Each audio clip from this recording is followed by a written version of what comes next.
Hi my YouTube friends, and welcome back to my channel. I am Dee and you're looking at the how-to lady.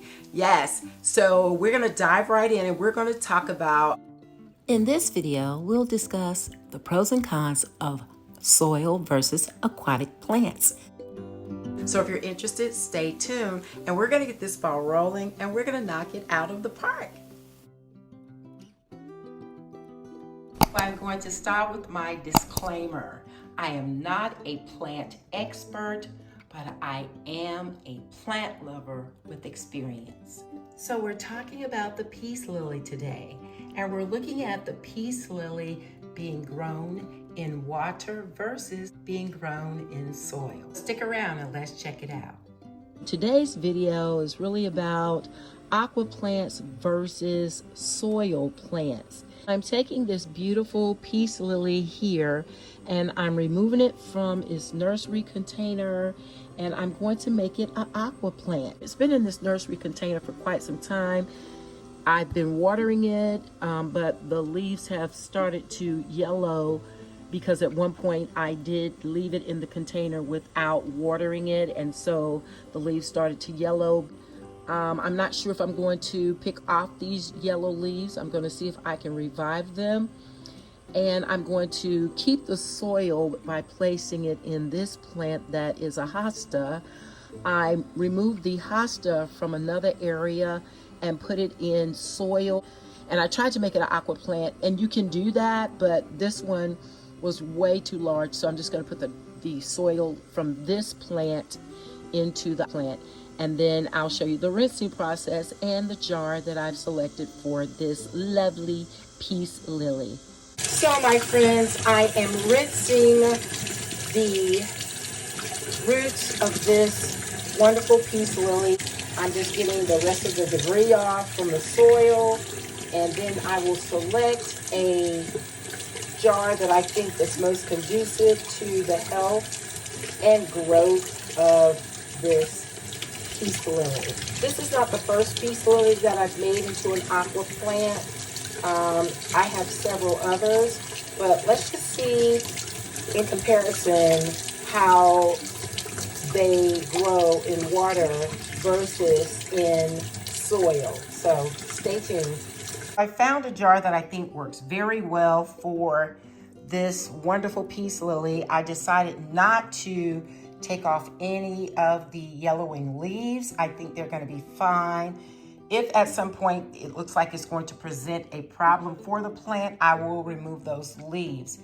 I'm just going to take the plant and I've filled the jar a quarter of the way. I just want the roots to sit down in the water. I don't want the leaves to be submerged too much because I think that impacts the leaves in a negative way. So I'm just going to sit the plant down into the water. And as you see here, I have to make sure that all of the roots are down in the water. And I'm just kind of carefully placing it in there. And as you see here, just the base of the plant is in the water and the plant is sitting nicely in this container.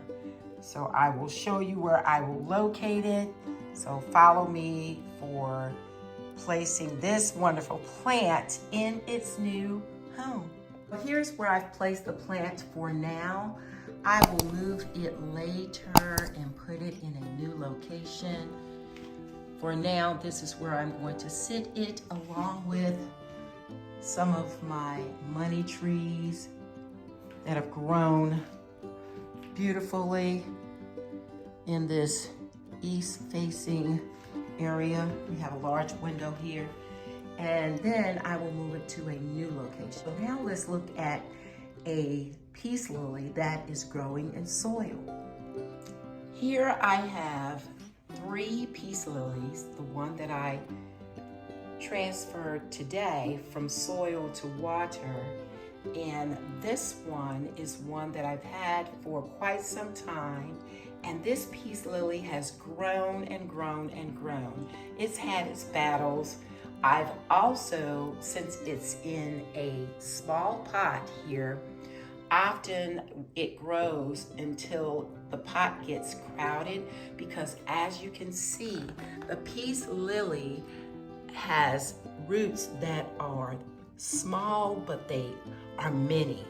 They will encompass a container, and I think often it will wrap around itself and start to choke out the plant.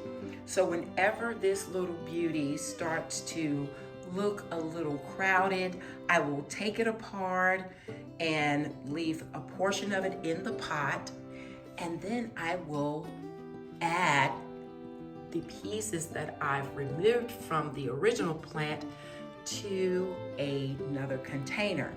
I've chosen to do these plants in an aquatic environment, and they are doing great. It is really hard for me to determine whether or not the peace lily does better in soil or in water. And I've had success with both. Today, as you saw, I took this one and I put it in water, and I'm keeping my fingers crossed that it's going to do well. I love the peace lily because it does have these blooms that come up, and they are absolutely gorgeous. So you determine what you think works best. I've had success with both. The growth, I haven't seen a difference in the growth. The soil grows as well as the aquatic plants, and I have had to take some of these apart and put it in other containers because, as I stated earlier, the roots do get quite busy. One of the benefits of being in water is you will not overwater it. It's growing in water, so it does well in water, and it thrives in the water. The benefits from it being in the soil, I have seen the growth be a little faster. So this plant, once I remove some of the parts of the plant to another container, then it really starts growing. So I've seen a difference in that respect, but other than that, I haven't seen any other difference. They seem to thrive either in soil or water. Now, that is not necessarily true for other plants that I have, but I will show you another plant that I have in water versus soil. Here are more of my aquatic plants. This one has been growing in this container for quite some time now. I also have some of the running plant and the grassy plant that I spoke of in one of my previous videos. I have a portion of it left, and it's trying to survive in the same container as the running plant. I also have another running plant back here that's sort of growing upward. And then there's this beauty. Though it is an aquatic plant, I have stones in the container to facilitate with distributing the water properly. And this was a plant based on opinions of others. It cannot grow in water, but as you can see, it is growing in water. It has these beautiful blooms that come up periodically. I love this plant. It is beautiful. I have another sister plant that's just like this one that is sitting here. It went through some struggles, but is making a comeback, also placed in water with stones. I have another plant here that is growing beautifully. I had to put a plastic utensil inside of this plant so that it would prop it up and encourage it to grow upward, and it's doing just that. Here is another plant that is aquatic, and here the blooms or the leaves are growing beautifully. I haven't had a problem with it. So soil plants versus aquatic plants. I'm not sure. I have quite a few in soil. If you look at my previous video regarding some plants that I transferred from one container to the next, you will see that I did both soil plants and aquatic plants. But yeah, you make the choice, you make the decision. One wonderful thing I do like about the aquatic plants is they look so pretty displayed. The soil, you have the pot, you have the soil, of course, and then you have the plant. Here you have the water. It is transparent.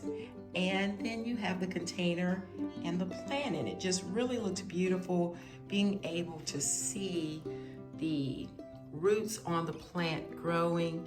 I just love that look. And even the beads on many of these plants, the jewels that I placed down inside the containers, you can still see the roots growing throughout the jewels that are placed inside. I love it. There are pros and cons with both the soil and the aquatic plants. The choice is yours.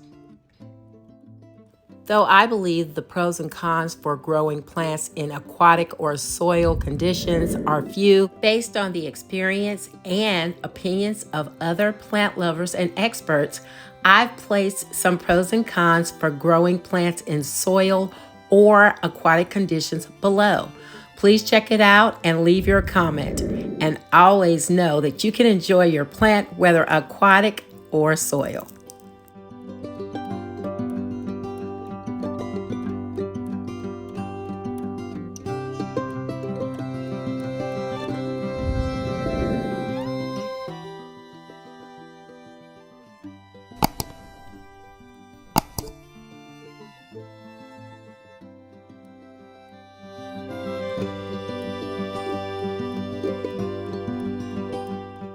Thank you for watching, my friends, and I look forward to seeing you in the next video.